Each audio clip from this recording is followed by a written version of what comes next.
Good morning students. Today we are going to learn about capacitors and capacitance. Capacitors means they are devices used to store charges. And this capacitor consists of two conductors separated by a dielectric. Dielectric means insulator. And this system can store charges. Consider we are connecting these capacitor plates to a voltage V or potential difference V. Now these plates gets charged. One get positive charge, another gets negative charge. That means see electric lines will be there from positive to negative. That means field is developed between them. And this electric field that is proportional to the charge. And of course the charge is proportional to the potential difference, or we can write charge proportional to potential difference. When we remove the proportionality, we can write Q is equal to CV, where C is the capacitance of the capacitor, and the unit of capacitance we can express in farads. We can express capacitance in microfarad, nanofarad and picofarad also. That is, micro means 10 raised to minus 6, nano 10 raised to minus 9, pico 10 raised to minus 12. Here this capacitance value that depends upon this size and shape of these conductors and also on the nature of the dielectric. Means dielectrics are of different types, polar, non-polar, that we have already learned. So this capacitance value here depends upon size and shape of these conductors and also the nature of this dielectric. We already know that we can use battery also for charging, for storing charges. Here what's the use of this capacitor now? It can charge instantly, and at lower voltage itself we can charge this device.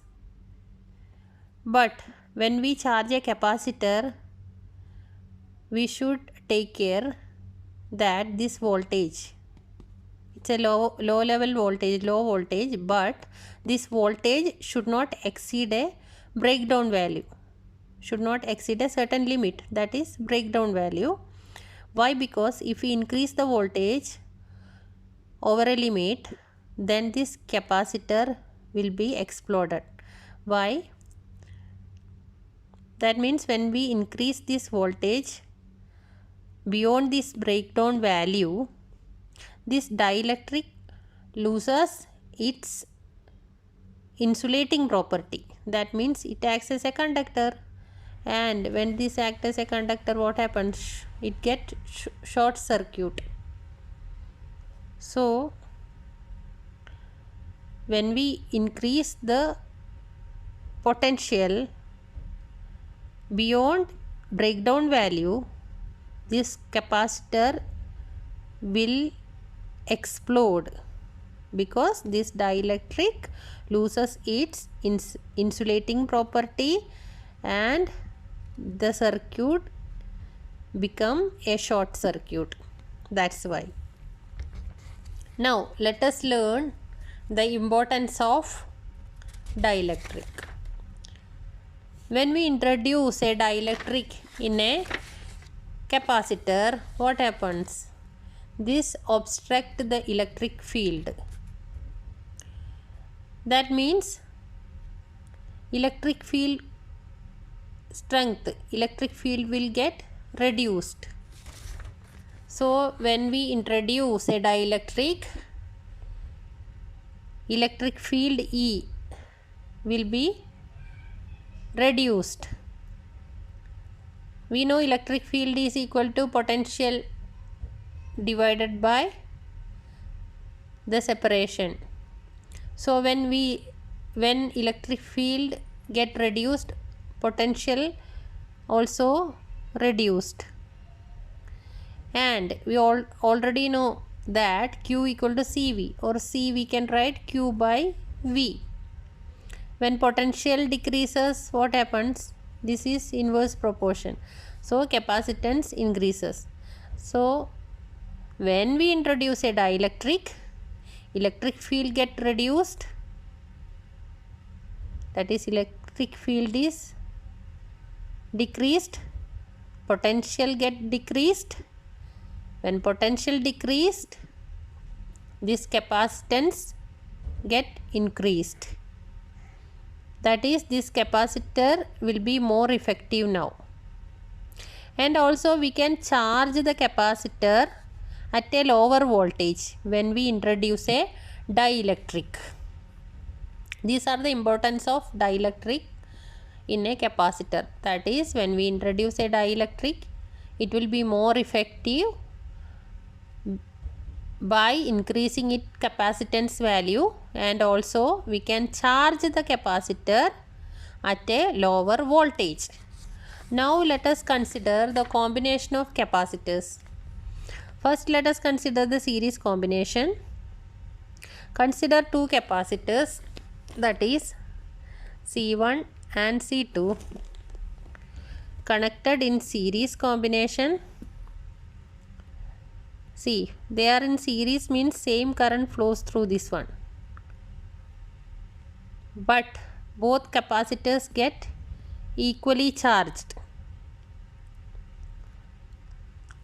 That means we know that I is equal to Q by T, rate of flow of charge. From this, Q is equal to IT. When same current flows, same charge will be there in each capacitor. That is, when same current flows through this series circuit, both capacitors store same charges.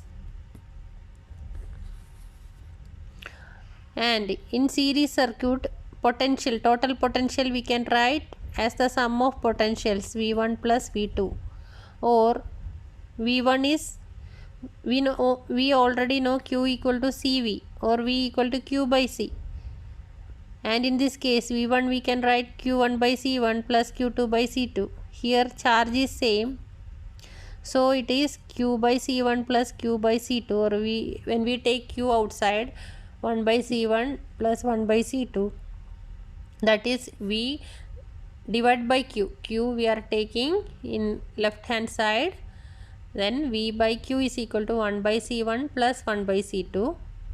And from this equation we already know that, see, from this equation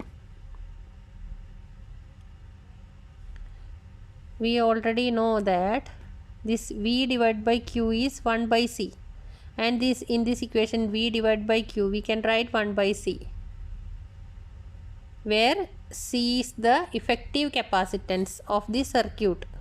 C means the combination, effective capacitance of the combination.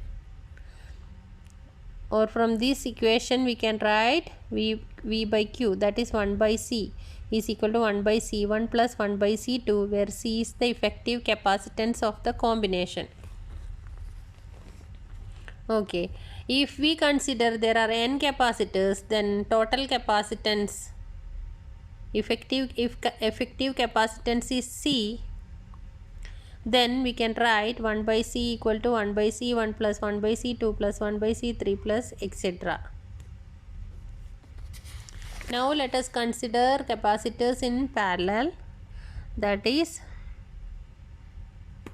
in this case, see, same potential V is flowing through these two capacitors, but these capacitors are charged differently. First is having charge Q1 and second is having charge Q2. Since they are in parallel, we know that Q equal to CV, Q1 V1 C1 V1.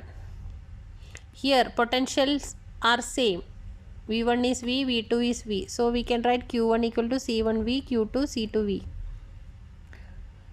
And for this combination charge, we can write charge, total charge Q equal to Q1 plus Q2.